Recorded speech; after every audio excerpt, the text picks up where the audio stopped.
How you like that, boy? Now witness the firepower of this fully armed and operational battle station. I'm not happy.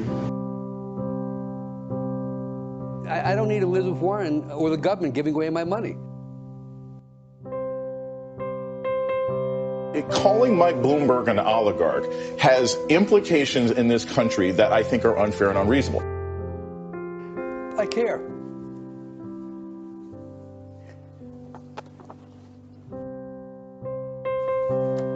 That's it. It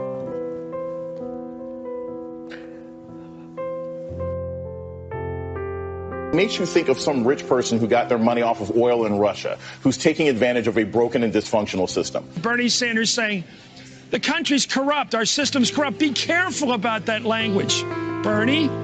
You know, be careful. Oh, well, I'm sorry.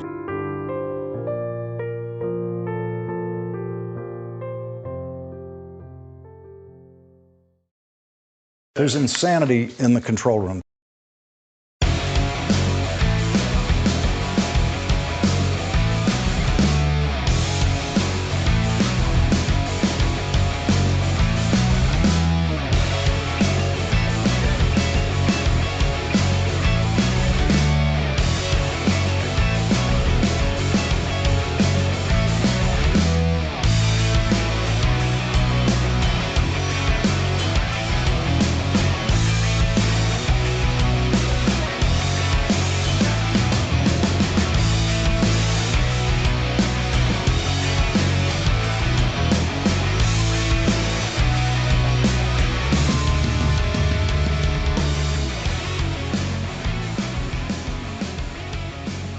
Around the nation, Waldorf Nation, hey everybody, welcome to the show. It's Friday. Finally, we're at the end of the week, but we got plenty of stories here and some updates, actually. So let's kind of dive right into it. Before we do, please go and like and share the stream. Very important that you do so, no matter what platform you're on. If you're on, if you're on YouTube, obviously, like and share. Facebook as well, and on Twitch, share us out, follow us, and helps us out greatly, bigly, tremendously. All right. Anyway, so with all that, let's get into the updates. Let's dive right in. We're a little late. It appears we have a ceasefire between the country of Israel and Hamas. And so I'm going to read here from a Reuters article who's reporting that Israel and Hamas have both claimed victory on Friday. And they're after their forces under 11 days of fighting. In reality, of course, we know that it was a bit of an uneven kind of conflict where, Hamas would lob a couple of, lob some missiles, which would get intercepted by Iron Dome. And then Israel would launch airstrikes, which would devastate entire neighborhoods. And so, we've got that. But hey, that supposed even conflict, as the news likes to report it as, at least is over. And so right now we have a ceasefire. That's good. You should probably celebrate that, but also remember that is not enough, because you're never going to get peace in the region, or real peace in the region, without justice. And justice means, of course, the Palestinians having control over their own autonomous region in that area with their own rights, without being blocked by the U.S. And not being attacked by Israel. And so if we don't capitalize on that, then nothing is going to change. And by the way, there's a supposed ceasefire, and right afterwards, Israeli police once again cracked down on demonstrators at the Al-Aqsa Mosque. And so we now, that already has threatened the ceasefire. And so here we go already. So now let me read more from this article here. And this was posted probably about 12 minutes ago by Reuters. So it's the most up to date that I can find. And they said, as Palestinians and Israelis begin to assess the scale of the damage, one Gazan said his neighborhood looked as if it had been hit by a tsunami. How can the world call itself civilized? Abu Ali asked, standing next to the rubble of a 14-story tower block. So that's what's going on. Okay. Palestinian officials put the reconstruction costs at tens of millions of dollars, while economists said the fighting could curb Israel's economic recovery from COVID-19. So understand, Israeli economists are like, oh man, it's going to slow our economic growth for this quarter. Man, that sucks. But then Palestinians are like, I don't know how we're going to be able to afford to rebuild the neighborhoods that have been just absolutely devastated and destroyed. And so understand, again, that's the dichotomy here. Again, Gaza doesn't have Iron Dome. Israel has Iron Dome. When the Israeli army, when the IDF does airstrikes, they all feel it. And so, I mean, this is, yeah, Israel does control the situation. They hold the cards. And again, they're using their police officers to already crush more demonstrations. So nothing has effectively changed except that the Israeli army, the IDF, is not going through and doing massive airstrikes. But again, they're back to doing the types of police actions that they did to start the conflict itself, the latest iteration of the conflict. And so now getting back to one of the questions some of you were asking, one of you is asking about yesterday, why I get so much criticism from both sides, is that when you attempt to use nuance on the internet in any situation where it is incredibly tense, there are people dying, especially on the Palestinian side, and so much destruction and death. When you try to do a nuanced discussion of actually what's going on, both sides will hate you for pointing out objective truths. And of course, will ironically accuse you of both sides in the issue, which again, if you listen to my commentary, there was no both sides about that, explaining what's actually going on and still pinning the fault on the right-wing Israeli government. But again, you can't be perfect. Obviously, there's always going to be somebody that's going to nitpick you and that's going to criticize the way that you present information, even though the information is factual. And so, yeah, you do the best you can. And criticism, I don't really give a shit what people say about me. I'm just trying to be as accurate as possible. And so, you got to do what you got to do, and understand that nobody, especially in situations like these, ain't nobody going to be happy about this. And so let me get to more factual information here. The death toll has been 200. That's the official death toll so far, 248, including 66 children. The majority of them, of course, Palestinian lives. No more than 1,900 people have been wounded. The Israeli military did say one Israeli soldier had been killed, as well as 12 civilians, including 2 children. Hundreds were treated for injuries after rocket salvos caused panic and sent people as far away as Tel Aviv, rushing into shelters, to which they have, of course. Let's see. Gaza's health facilities are in danger of being overwhelmed by the thousands of injuries because they don't have medical infrastructure. And I wonder whose fault that is. Weird. It's almost as if the Israeli government is not allowing for basic infrastructure. A lot of people in these occupied territories do not have clean drinking water. They have spotty electricity. Not a lot of, fuel, gas, or petrol, as they call it over there. Strange language. I know. Bad time for a little bit of a cultural. Yeah. Anyway, that said, It's a terrible situation. Open air prison. And so, yeah, any rebuilding effort is going to have to go through, since they control, the borders. It's going to have to go through the Israeli government. And they could say, no, we don't want you to rebuild. And that puts more people in abject poverty. It makes the conditions living in there even worse.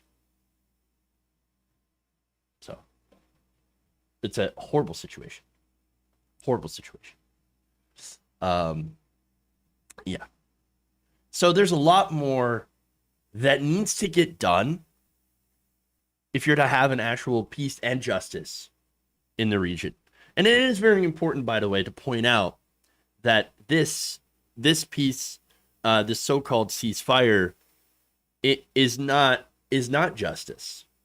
There is no justice for the Palestinian people at this moment. And that needs to happen, again, if you're ever going to have a real lasting peace. Okay. So, I mean, there's the update on that. There's so much more to get through. But let's just start. Let's lighten it up. Let's just say that. Let's lighten this up and go to Trump on OAN.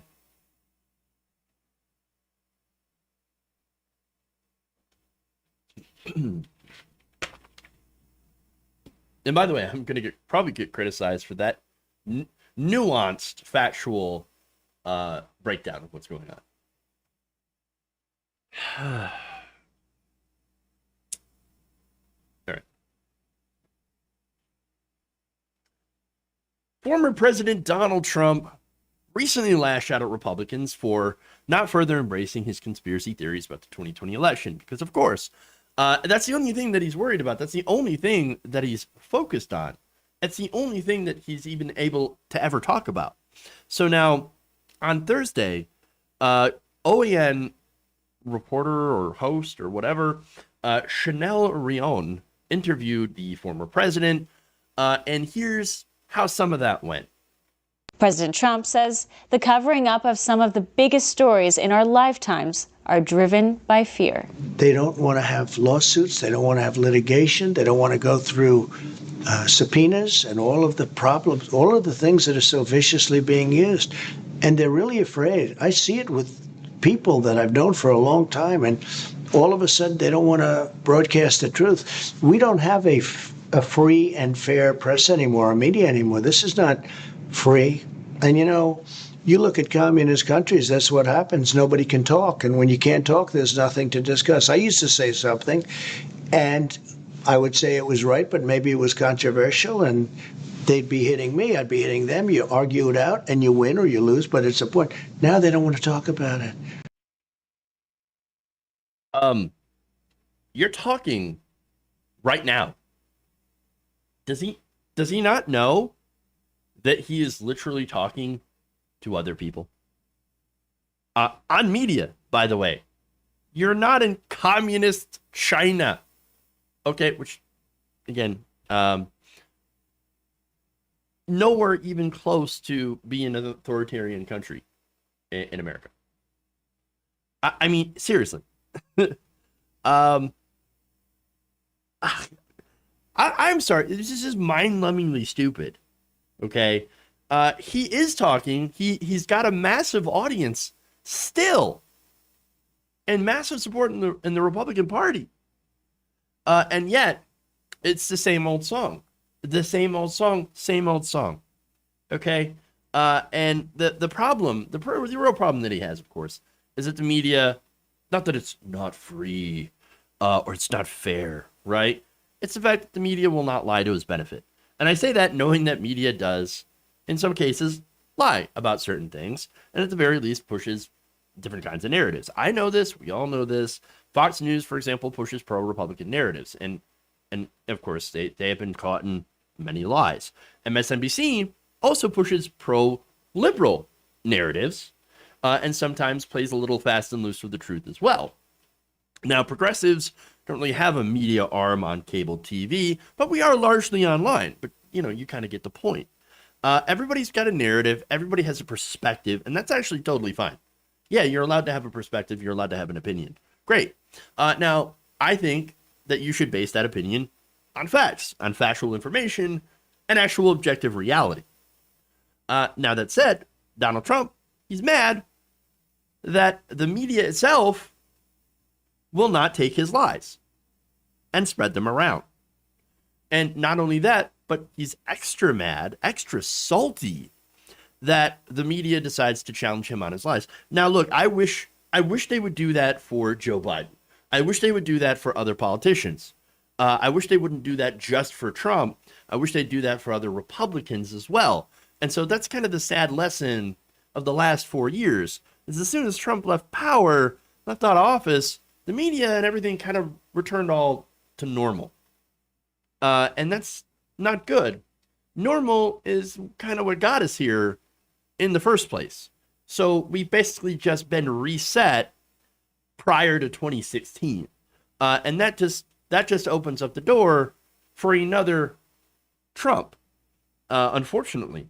That said, the big lie, and this is what he's talking about, the big lie, of course, threatens the foundations of our democracy, no doubt. Voting rights, etc. Okay? If nobody believes in the outcomes of elections, you're not going to have a fair electoral system. And we've already had Republicans chip away at voting rights, instituting voter suppression, gerrymandering, all these different tricks to try to get less people out to the polls, because that is their objective. And also you have the Democrats' effort at restricting primary elections, making the rules incredibly difficult for example, a third-party candidate or even an up-and-coming progressive to compete in the Democratic Party. You've got real problems with our democracy. And so it's important to try to, expand democracy, expand voting, and do all that good things, all those good things. Okay. Now, the big lie, of course, as I mentioned before, threatens all of that, because it threatens to basically make it so that nobody believes in the idea that our democracy even works. Even though we have problems with our democracy, it generally tends to work for the most part. Okay.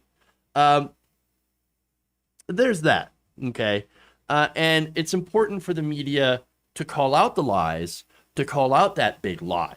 Okay. Now, it is also important for the media, and again, going back to something that I wish it would do, is that it would not lie about policy proposals like Medicare for All or the Green New Deal. Those are also incredibly important to our democracy, to our country, to our people. And again, I wish the media, the establishment press, didn't lie about those things in order to push a narrative that is friendly towards large corporate donors. Again, one of the big problems in our democracy is that it happens to be bought. But it's not something that cannot be fixed. But anyway, that's just my spiel on the role of cable news and in large corporate media. But back to Donald Trump here. He's got more to say about Republicans in general. Let's take a look at that. That's all people ask me. They say, what's going on in Arizona? They want to talk about the election fraud. The weak Republicans don't want to talk about it. The weak or stupid or rhinos, or call them whatever you want. And yet the voter, the Republican voter, that's what they want to hear. They want to hear about 2020. They want to find out, is that something that should be turned over? When they rob a jewelry store of all the diamonds and they get caught, you have to return the diamonds. They want to find out what's going on. The Republican voter wants this story. The weak Republican politician doesn't want to talk about this story because they think it's bad politically. I think it's great politically. I mean, look, either that, maybe I'll be wrong, but right now it looks like my poll numbers are higher than they've ever been. My endorsement, certainly every day I get calls from people wanting an endorsement. We've had, just over the last 2 weeks, we've had 5 or 6 elections, 5 or 6 to 0. I think we're 128-2 over the last short period of time. 128 wins and 2 losses. If Mitch McConnell fought in the Senate for election integrity, you would have lots of vetoes coming out right now out of the White House because you'd have a different president. But other than fundraising, he's very weak. Yeah. So, all right. This is why what he said is basically why we still have to talk about this guy. Okay? Because he's not going away. Even if you ignore him, the guy's not going away. And unfortunately, he has an incredibly large share of the Republican Party that is still on board. Okay? And they want to hear about this. They're the ones that want to hear about the so-called election fraud. Okay? And of course, the reasons that they want to hear about it is because, well, it's because Trump wants to hear about it. He spent months preparing for his loss, screaming about non-existent voter fraud, years calling the media fake, and then used his platform to punish his enemies on Twitter when he was there, when they call you out. That's why Republican voters want to continue to hear about it, because none other than the outcome that they desire will ever be enough, will ever be the actual truth. Okay? No studies, no commissions, no facts, no audits, no recounts are ever going to sway them from what they believe. Deep in their guts, they know that the election was stolen from them. Okay? Doesn't matter what the facts are. All they care about are their feelings. They have all the feelings. So many feelings, y'all. And that's all they need. And they've been taught that is enough. And so the media, for right-wing media specifically, for clicks, politicians for votes and donations, they all avoid, right? They all avoid criticizing Trump and fall in line with Trump and pander to the feelings of the far right, because that's all that matters to them, is continue to get those donations. Media figures continue to get those clicks. Tim Pool's got to continue to, get his build a second skate park. Or whatever, from defending, the right wing and Donald Trump. And so these media grifters are going to continue to grift because they got to get the money. It's all about the monies. It's all about the monies. And so, yes, you pander to your audience. You don't give them the factual information because they're not going to believe it anyway. And so why not pander to them? I mean, again, if all you're into is making money, then obviously the best way to do it is become a conservative like Dave Rubin, so-called conservative, or Candace Owens, because you can pander to that crowd. You can tell them whatever they want to hear, and they will shower you with gifts and donations. And that's what's going on here. And so Trump continues to do that as well. The politicians, I say a lot of bad things about politicians, but let me tell you what, the politicians on the right aren't necessarily stupid, although there are exceptions. But there was, nothing, and they all knew this, that there was nothing that they could do to reinstall Trump short of a fascist takeover. And believe me, they did try. They did try. And so they will continue to support Trump as long as it means that they are going to get donations and re-elections. And so far, Trump is still massively in control of the party. His word carries weight. And so he has that base that is still incredibly loyal to him. And that's why I continue to deal with Trumpism in the party as it has taken over. Because it is the party. That's why Trump will continue to be a danger. Because his fans are a danger. Those voters are a danger. As long as they believe in him and the lies and all that stuff and give him status as a kingmaker, the party will not change. And they will continue to do what they're doing. And we will continue to always have to be watching out for the far right.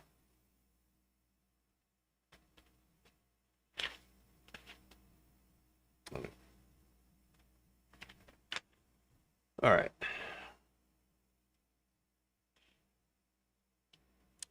More fun.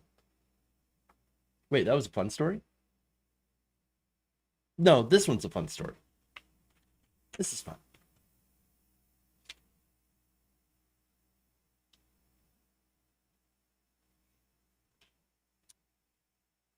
I guess the bad news for all of you living in Greenland appears that you will not become a member of the United States. I know. Hold your tears. Hold your tears. I know that the previous administration had tried to make you part of the United States, but it just wasn't going to happen. In fact, back in 2018, the Wall Street Journal had reported that former President Donald Trump was eyeing Greenland as a new addition to the United States.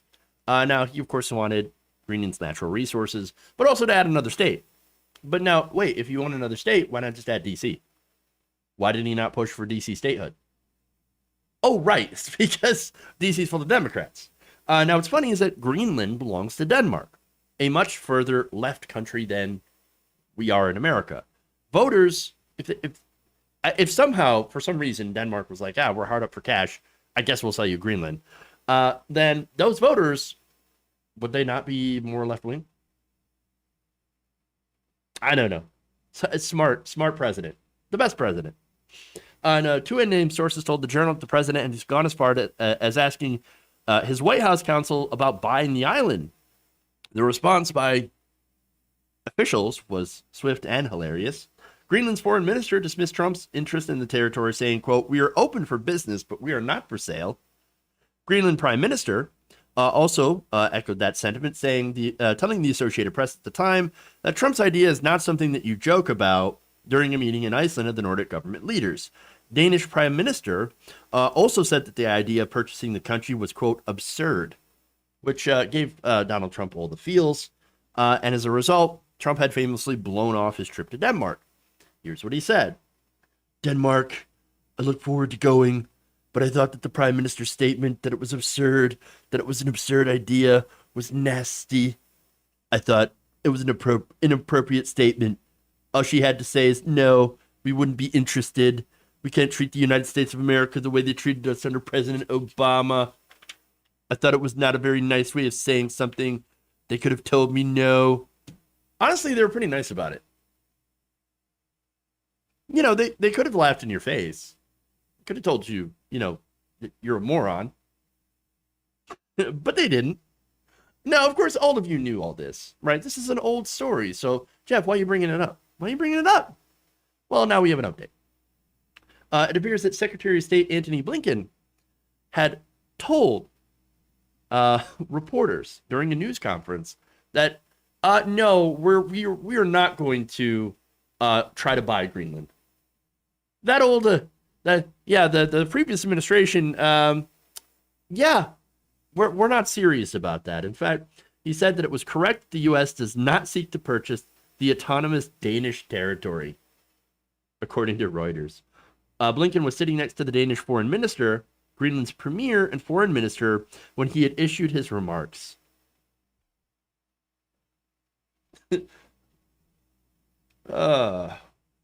Hey, you know what? Undoing the blunders of the Trump administration, one embarrassing foreign policy meeting at a time. Fun.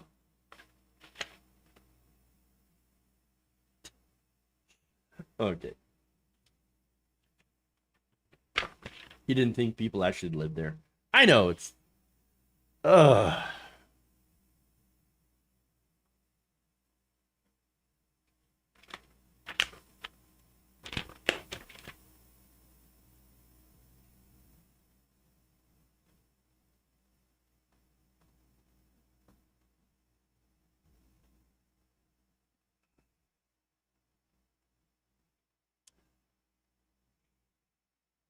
Louis Gohmert is not well known as being an intellectual type. Not really a heavyweight, not much of a big thinker or even a savant. I mean, what do you expect for somebody who freaked out about the possibility of gay space colonies? Yeah. Now, on Thursday, Louis Gohmert, however, tried to surprise everyone by saying, "Hey guys, I'm not the idiot that you think I am." In fact, this was during a discussion on SATs. And of course, he went on not only about SATs, but then on some weird rant about Black Lives Matter, destroying Western families, and sending billionaires to the gulags, which would be fantastic, but not going to happen. Anyway, here's what he said about being smart. We were doing better on our SATs until President Carter created a Department of Education. When I took it, did very well. It got me into the honors program at A&M. And I'm sure that shocks people that think I'm the dumbest guy in Congress. But yeah, part of the honors program, and that was really nice. I'm sorry. I mean, it might surprise you that I'm not completely stupid. What now? Why would we get that impression? What could you have possibly said and done before to have given us that impression that you're not very smart? And for those of you who wonder about the gay space colonies, he did go on a rant. I think it was 2019, where and honestly, like, Louis Gohmert hasn't made the news very much since Donald Trump got elected because we finally found somebody in office that was dumber than he was. But anyway, now that Trump's gone, back to Louis Gohmert being the stupidest person in office. And so the gay space colony, from what I remember, is like, oh, we shouldn't send gay people to space because then they won't procreate and all of our space colonies will die.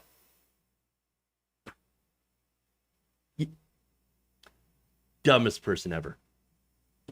Dumbest. But yeah, telling people that they'll be shocked to find out that he's not the complete dipshit that everyone thought he was. It's not a complete own. Or it's not the own that you think it is, okay? Like, oh no, I'm actually really smart. If you have to tell people you're really smart, odds are you're not really smart. I'm just saying. But okay. So here's the thing. He did say that he did pretty good on the SATs. Now, what's really interesting is kind of gets me a critique of our education system, okay? Because it turns out dumb people can get good grades. Well, I know, right? Look at Ben Carson. Ben Carson, gifted brain surgeon, dumb as a rock. Seriously. Look, a lot of these people in Congress, Sarah Palin, I believe, probably also has like a degree or something. A lot of these idiots, especially in the right wing, have college degrees and they're idiots. And so just because you've gotten a degree, just because you've been to school and gotten educated, doesn't mean you're a smart person. You could be a complete utter moron and had graduated from Yale. And the reason is, of course, our education system really pushes rote memorization. Not critical thinking, which is really important, but no, rote memorization. This means people with good memories tend to do pretty good in school. Sit straight, pay attention, follow instructions, memorize these things that may or may not be important or useful to you later in life, and then write them down for a test. And that's essentially what education has traditionally been, especially back in the times when Louis Gohmert was going to school back in like 1850 or whatever. All right? And so being able to remember things that you read in a textbook doesn't make you smart. Being smart means understanding those things and understanding concepts. What makes someone intelligent is using that factual information then to think and problem solve and, again, do creative thinking and solve, complex problems and really understand that material. Any idiot can just copy facts down and write them back on a test. And so, in my opinion, him bragging about SAT scores, it's not really a good metric to demonstrate overall intelligence. And in fact, by the way, what he was saying about, SAT scores were better until a Democrat took office, Jimmy Carter, and then, we got this Department of Education, which made people dumber somehow. That's because, we'll look at the SAT scores. Well, first of all, he's factually wrong about that. According to statistics from Prep Scholar, the average American scores for math and critical writing fell from 521 and 505 in 1974 to 512 and 498 in 1975, 4 years before Jimmy Carter founded the Department of Education. So, and by the way, when you look at the scores, it doesn't really tell you all that much about intelligence. As Prep Scholar notes, the scores vary greatly depending on how the college board structures the test and organizes scoring.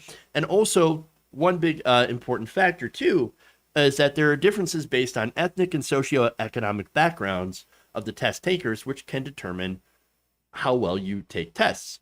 I mean, for example, wealthier people, there's an entire cottage industry of, people with means that will pay for these incredibly expensive SAT prep courses.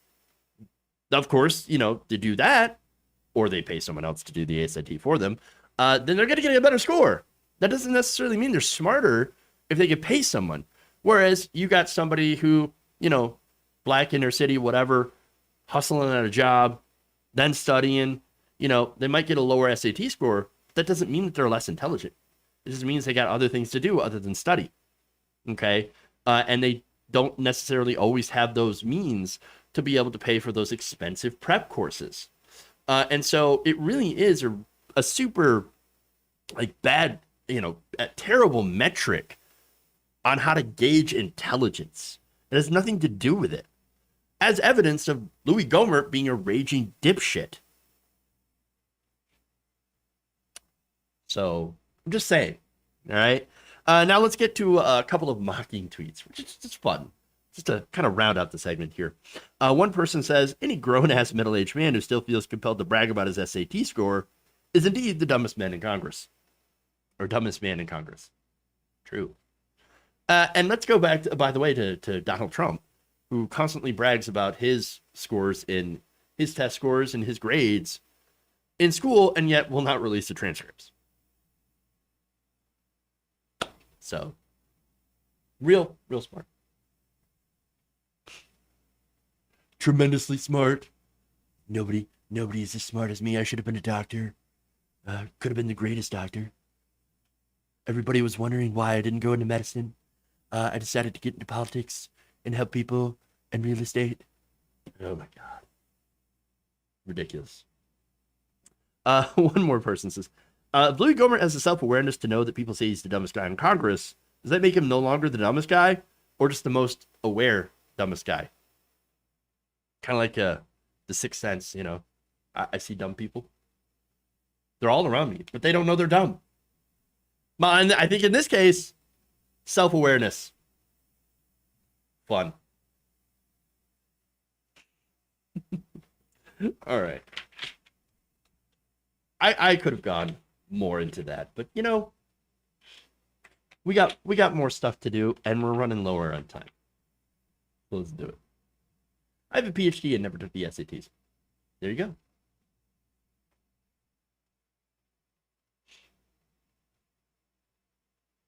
And also, please like and share.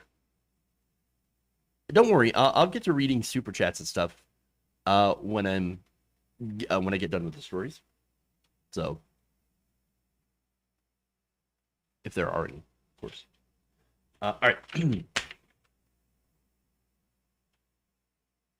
Let's get to some serious stuff, okay? So we had some fun in the first half of the show, and now we're going to talk about things that are going to piss you off.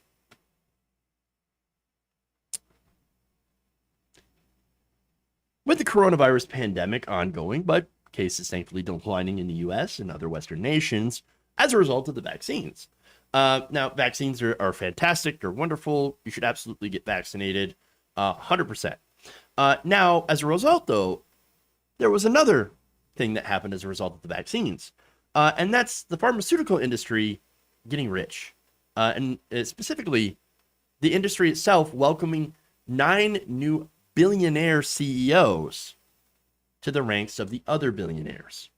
So now this is according to an article in Agence France Presse.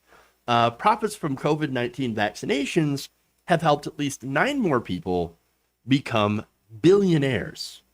Between them, the 9 new billionaires have a combined net wealth of $19.3 billion, enough to fully vaccinate all people in low-income countries 1.3 times, which would be incredibly helpful, especially in places like India, who are suffering a massive spike in COVID-19 with the Indian variant, which has been incredibly devastating. Now, this is according to research by the People's Vaccine Alliance. Now, they say that, and by the way, the Alliance is a network of organizations and activists that campaigned for an end to property rights and patents for vaccines for inoculation. And so what they did is they took they looked at the Forbes rich list data, and they said, well, this guy's a pharma CEO for this company and this company and this company. Look how much money they made during the pandemic. In fact, there was more. Anna Marriott from charity Oxfam, which is part of the Alliance, said this: these billionaires are the human face of the huge profits many pharmaceutical corporations are making from the monopoly they hold on these vaccines.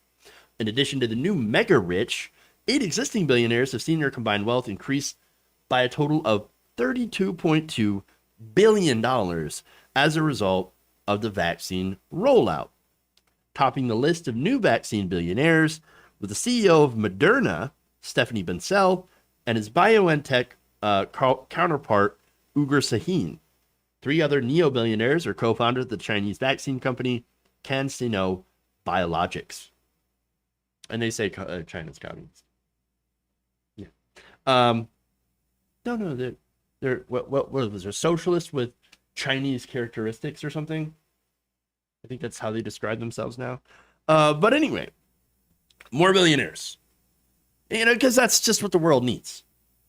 Billionaires. More people buying yachts to park in their other yachts or their super yachts as the developing world continues to get ravaged by COVID-19. Fantastic. Yay, capitalism. Woo. Wonderful. So let me just note, by the way, that because I know there's some people that, well, of course, why does it matter that they're billionaires? I mean, they made their money. They developed the vaccine. No, they actually didn't. In most cases, the American taxpayer funded the development and research of these vaccines. Not only that, but also after the vaccine was developed, the United States government then purchased these vaccines to then hand out for free for regular people, showing that, of course, the government, if it actually wanted to, could actually give people and pay for insurance, health care for the American people, like, for example, under a single-payer system, that they could actually manage and do that. When the Biden administration took over from the Trump administration on vaccines, it was a train wreck. But then the Biden administration actually was able to get it going, and now you have millions of people that are being vaccinated. In fact, the only issue that we have with vaccines now are the number of Republicans that are refusing to get vaccinated. So the rollout has actually been a lot better under Biden than it was under Donald Trump, showing that, of course, under the right management, government can actually do these things. So that said, with the government using taxpayer money to then purchase those vaccines from these private companies, you end up having these private companies and their CEOs and executives getting incredibly rich. Now, the thing is that these CEOs and board members did nothing to actually develop the vaccine at all. And that's kind of fucked when you think about it. I mean, why are people allowed to make profit off life-saving medications? I understand that you need to pay people for the cost of research and development to actually do the physical work, but as well as the mental work. Again, the research. I'm not talking about that, though. I'm talking about profit, pure profit. Like, hey, I'm a CEO and I just made money off the pandemic because my company sold a vaccine that was developed in many cases, from money given to us by the taxpayer. And now I'm selling that vaccine back to the taxpayer, and now I'm somehow a billionaire genius. That is really, really messed up. Again, he didn't do anything, or she, to do anything. They didn't do anything for the vaccine. They just held the patent. They just held the so-called property rights for it. And that is really messed up. And it's especially messed up when you consider the countries that cannot afford the ransom, and that's what this is, to purchase these medications, like smaller countries, for example, maybe in South America or Africa, dealing with the COVID, outbreaks. Or think about in places where we have decided not to trade with, Cuba, Iran. Look, they're full of people. people deserve the vaccine. I understand that the Iranian government is pretty fucking horrible, and they're a fundamentalist country, and they're not exactly fans of us, okay? Guess what? I don't give a shit. They're people, they deserve the vaccine. By virtue of being a human being, you deserve health care. You know why? Vaccines are a human right. Healthcare is a human right. I don't care where you're from. I don't care what you believe in. I don't care who you are. You deserve healthcare. You deserve vaccines. Simple as that. Simple as that. All right. My position is actually pro-life. Weird. Not only that, but the other thing is this: if you actually give other countries the vaccine, you give them, not sell them, but you give them the vaccine. That makes it less likely for there to be a disastrous mutation in that, of course, in that virus. All right. And so that makes it so that it can't mutate, evolve, or come back to reinfect the population. Because again, I don't know if you need a booster necessarily. I've read that it is possible that the antibodies maybe last for like 6 months or something like that, and you need to get a booster, which of course means more profit for pharmaceutical corporations, which means of course more billionaires. But don't get me wrong. Again, I want to make sure to let you know that I'm pro-vaccine. Get your vaccination. I got mine. The science is 100% solid. The problem here is the business model, the CEOs, the profit motive, the corporations. Profit motive in healthcare just shouldn't exist. It just shouldn't exist at all. Okay? I think pharmaceutical companies should be nationalized. I think should be, public for nonprofit entities with all the funding that they get going towards making cures, vaccines, doing research, and paying their staff, paying their scientists very well. The people that are actually doing the real work. All right? And not the billionaire CEOs. Because I've said before, billionaires are not necessary. We don't need billionaires in this country or anywhere else in the world. Every billionaire is a policy failure. It is resources that are being wasted on one person as opposed to many more people. How many people could get vaccinated with, just a salary made during COVID-19 alone for these CEOs? Exactly. Abolish billionaires. All right.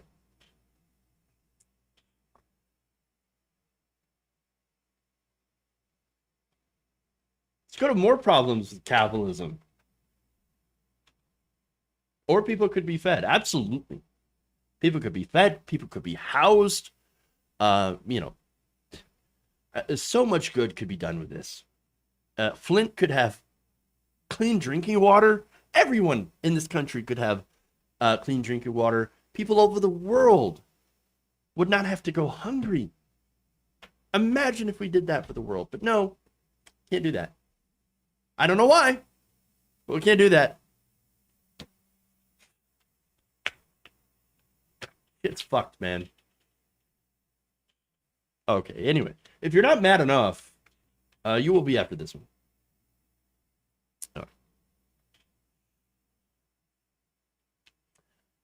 Now, during the height of the pandemic, as well as high unemployment, which is starting to go down, a lot of people were facing evictions due to loss of income, and still are today, by the way. And now at the time, of course, companies were closing down. People couldn't work. They couldn't file childcare because of different factors, closed schools. They got sick with COVID, or they couldn't afford to rent, or things like that. Now, in response, there were cities and the government that signed some moratoriums on evictions. Not to mention, of course, they increased benefits for unemployed people, as well as sent a few stimulus payments. Now, of course, as I've noted many, many times, the actions that we took in America were not enough. What we should have done is send people $2,000 a month in a basic income for the duration of the crisis. It is unconscionable that we are the only country, we are the only modern advanced industrial country that did not give people monthly amounts of money. Okay? And we're the only one. But of course, we're pretty unique in how savage we are to our own people. And one of the reasons is people like Charles Koch, the other Koch brother. Now, David, of course, had died within the past few years. I don't quite remember when, but I don't really care too much because, he's dead. Great. Not going to dance on his grave, but like, I don't really care. I'm kind of glad he's gone. But his brother, still here, and he's up to some nefarious things. In fact, he tried to eliminate eviction moratoriums by donating to these organizations, the shadow organizations under the Koch, umbrella, essentially, which lobby Congress to try to eliminate protections for people who are renters. So now, not only that, but also taking advantage of, housing, bought up a lot of real estate and turned them into rental properties. And so, as the Daily Poster explains, in the last few months, the Texas Policy Foundation, the Pacific Legal Foundation, and the aptly named, for its Orwellian name, the New Civil Rights Alliance, have been pushing federal courts to strike down the Center for Disease Control and Prevention eviction moratorium, which is designed to protect millions of Americans from being thrown out of their homes during a pandemic. Now, the group, or groups, together have actually won quite a few cases, 2 rulings so far. Between 2017 and 2019, the Charles Koch Foundation contributed about $7.7 million to those 3 conservative organizations, according to the founders' tax returns reviewed by the Daily Poster. $4.6 million went to the Texas Policy Foundation, $2 million to the New Civil Rights Alliance, and $1.1 million to the Pacific Legal Foundation. Now, the Koch networks and brother group, called Stand Together Trust, separately donated $500,000 to the Texas Public Policy Foundation in 2019. So again, look at that name. All right. The New Civil Rights Alliance. Do you know how many people were hit hardest by COVID-19? The job losses, the deaths, the poverty. It was the black community. The black and Latino community were hit hardest, which is why, of course, Republicans, a lot of conservatives were like, we don't care. Open up the economy, kill grandma. Not a big deal. Don't wear your mask. That's what they said. All right. And so not only that, but the black community is at the biggest risk for losing their homes. And yet this organization wants to call themselves the New Civil Rights Alliance while simultaneously pushing to end the eviction moratorium. Disgusting. Whose civil rights were they looking out for? Apparently, they were looking out for the rights of landlords to kick poor people out during a pandemic. And before you say, well, yeah, poor landlords. Being a landlord is not a real job, for one. And for two, you know that, you might not know, but a lot of housing is, especially rentals, are run by giant corporations now. Big companies. And secondly, to help people who do rent out, because there might be somebody like running a B&B or something like that, or Airbnb, that, is not a big corporation. You know what would have helped them? A moratorium on their mortgage. Now, of course, they didn't do that. Instead, what they lobbied for is to basically eliminate the eviction moratorium so you can throw people out during a pandemic. And by the way, Koch doesn't care about anyone but himself or his money. And since, of course, the pandemic started, he had been shoveling more money into real estate, buying low so that he can convert all these things into rentals, drive the prices out for housing, drive it up, and force more people into renting at higher prices than you would actually for a mortgage. I mean, it really is an insidious plan. In fact, in March of this year, the Wall Street Journal published a report headlined, Charles Koch is betting big on distressed real estate. The paper reported that the billionaire corporate conglomerate is emerging as a major real estate investor during the pandemic, using its robust cash reserves to buy properties at beaten down prices and betting on a longer term recovery. Last April, a month into the pandemic, the Koch real estate investments made a $200 million preferred equity investment in Amherst Holdings LLC, single family rental business, according to the corporate law firm Jones Day, which said it advised the Koch Industries subsidiary on the deal. Amherst says that in 2012, its affiliated funds have acquired and operated more than 30,000 homes. All rentals. Starting last May, the Koch real estate investments also began a financial relationship with Ladder Capital Corporation, culminating in a $32 million equity investment in December. Ladder finances residential real estate, and the Wall Street Journal recently reported that its subsidiaries' loans to former President Trump have been scrutinized by prosecutors. Koch real estate investments was also among the group of investors that last month bought ownership stake in SmartRent, a landlord technology company. So you have all of these companies that are being bought up by Koch Industries. Amherst owns Main Street Renewal, which operates a total of 20,000 homes, according to Fortune magazine. Main Street Renewal's website lists home rental locations in 17 states, including Ohio, Georgia, Tennessee, Texas, and Florida, all over the country. And so these are big corporations that own a lot of homes and have turned basically what would have been homeowners into lifelong renters. And of course, they snap up these homes and reduce supply, drive up prices, turn them into rentals, which of course, in a lot of cases, actually cost more than a mortgage and everything, combined into it. And they will forever continue to generate revenue. And of course, you create a so-called housing shortage or housing crisis. But it's not about the lack of homes that are being built. And that's the thing that always gets, referred to. Oh, we need to build more houses. No. You actually have to allow regular people to purchase houses and not these giant conglomerations to turn them into rentals or even foreign investors. And that's, again, the problem.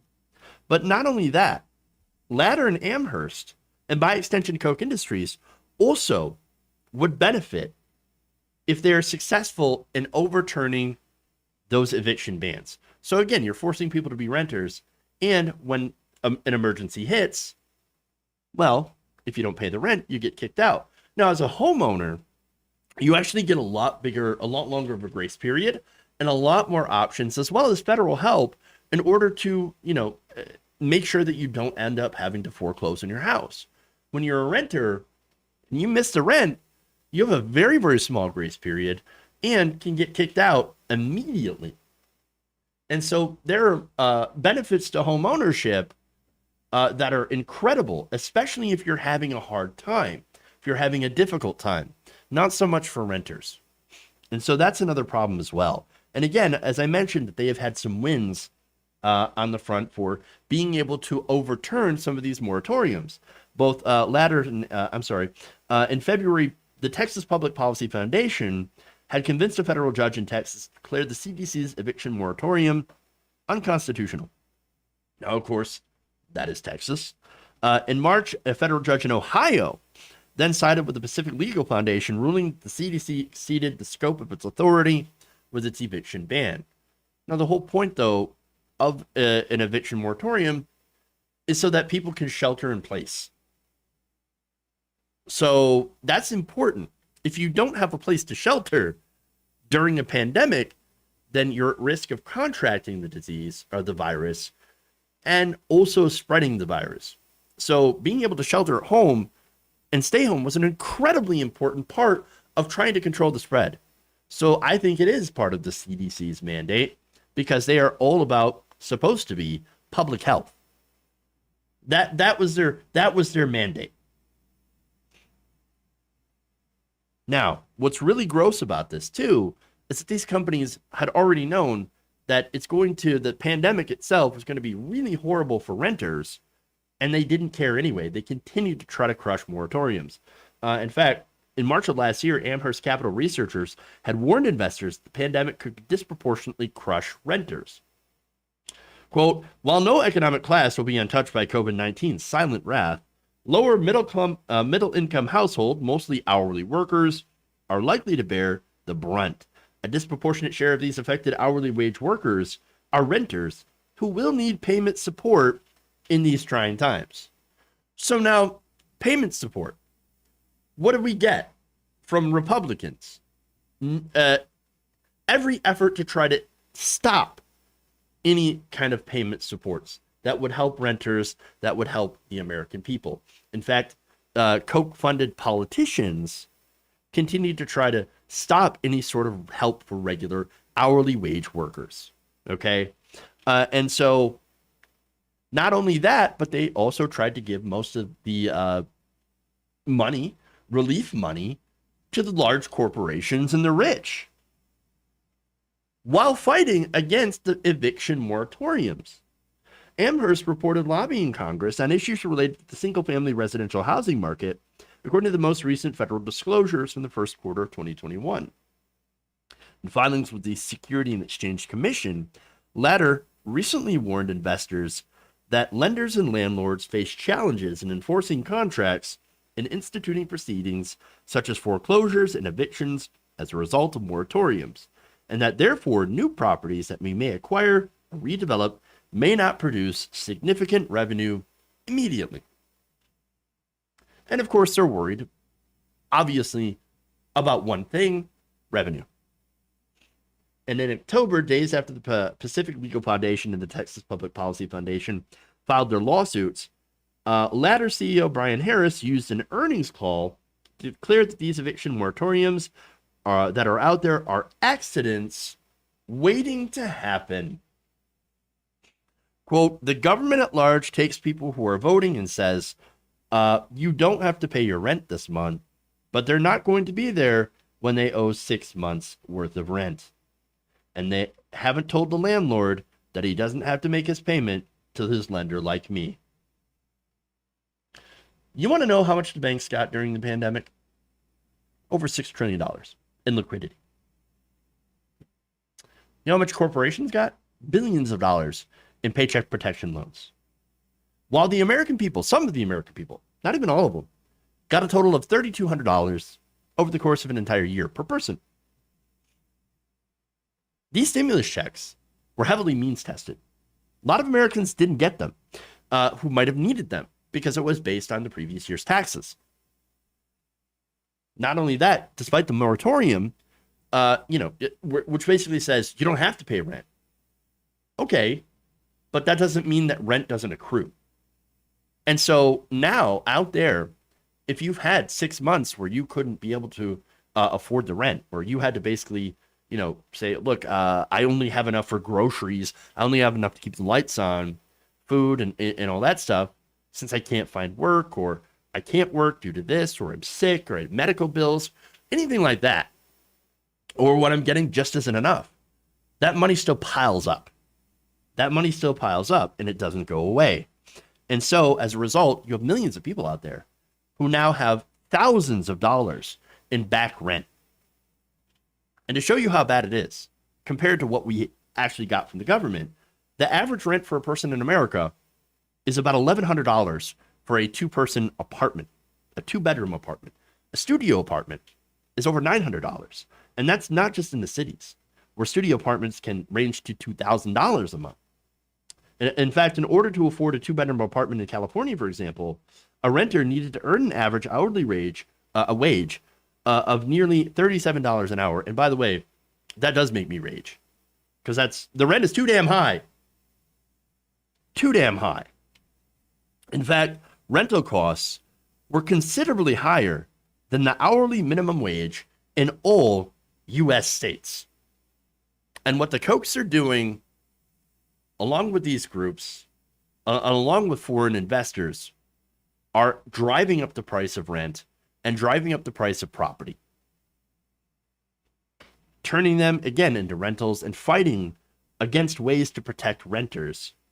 And so what you're going to end up with is nobody being able to afford these places.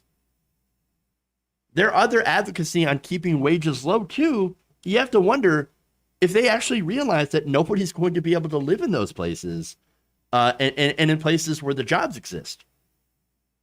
Of course, that does mean one thing.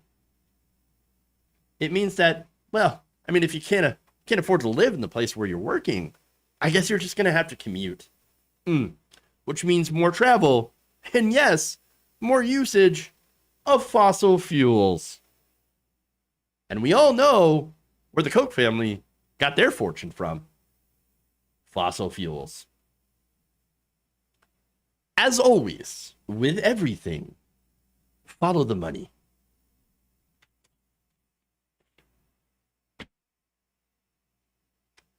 Okay. So yeah.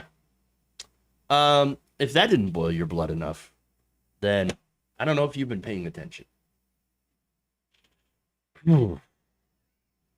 Housing affects everybody, even if you rent. Yes, how convenient. True. Massive racket. True. Absolutely true. All right. So before I go, let's all right. Gabby Mathis, thank you for the incredibly kind $5. Foreign equity companies are buying homes here to bank their cash. Well, yeah, I mean, real estate's always been used for money laundering. Let's see.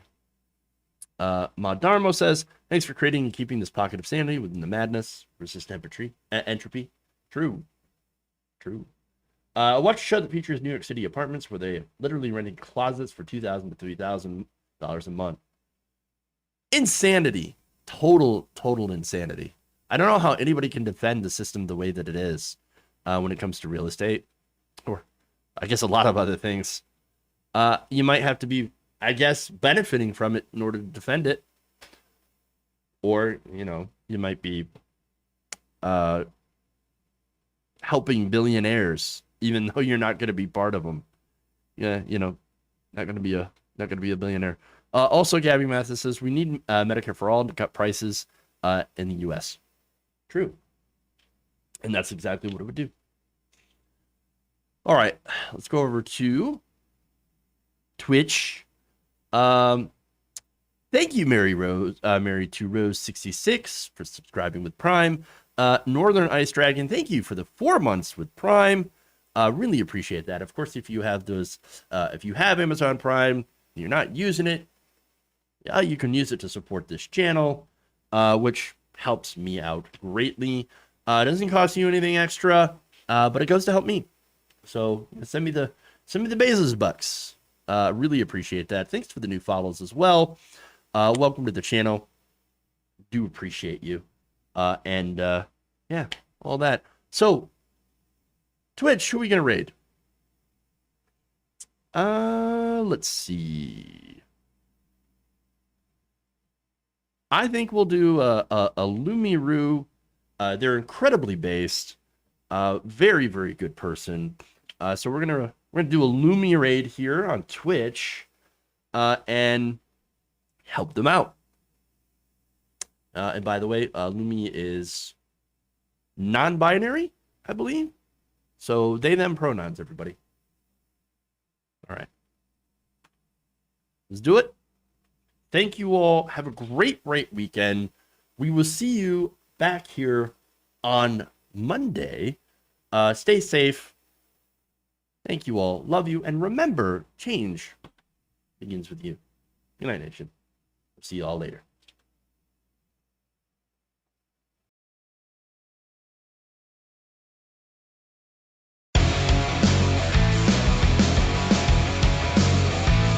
You idiot. How you like that, boy?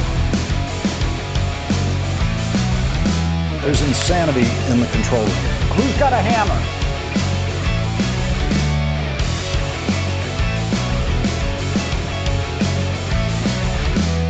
Dumps. Big, massive dumps. Why? Oh, you're getting nervous, man. Mike Pence.